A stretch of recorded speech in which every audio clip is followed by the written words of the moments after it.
And also joining me from Washington, D.C. is Omid Chokri, who's a foreign policy and energy geopolitics advisor. Omid, thank you so much for joining us again here today on The Edge. I think it was just last week that we were talking about the possibility of the US taking supplies from its oil reserves and how that would affect anything that OPEC might be doing. Since then, it's proving how everything changes just like that.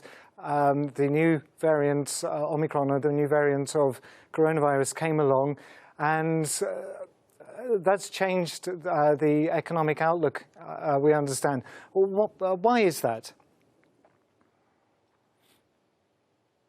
Thanks for having me. As you mentioned last week, we talked about the Biden administration decision on releasing SPR.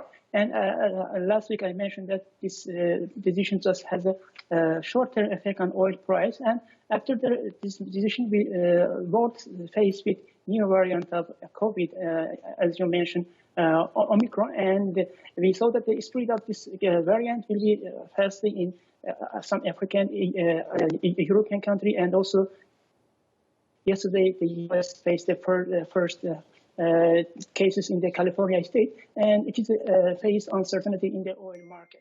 But as you know, today we also have the new OPEC meeting, and in this meeting, OPEC Plus members came to conclusion that to gradually increase every day 400,000 barrels per day, and we can see this decision in two ways.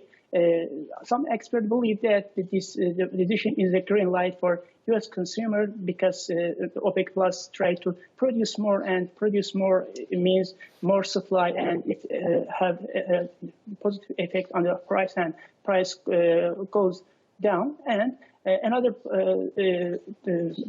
point of view is that OPEC trying just to keep its own interest in the market and trying to gradually increase by coming months. And every month, OPEC Plus member came together, and we have next meeting by 4th January. And after this meeting, we can see that if OPEC Plus try to keep this production capacity, we can see oil price go. If trying to increase or trying to change the decision, we can see about the uncertainty in the market keeping, and also there is an imbalance in supply and demand. Now, as I understand it, the two approaches are very different. OPEC Plus is talking about producing more oil, drilling more oil, and producing more.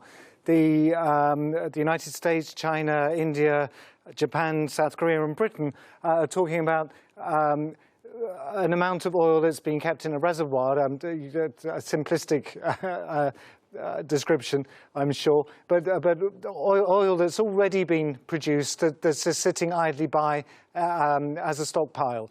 And the releasing oil from that would be like a loan to the market. Is that a right understanding?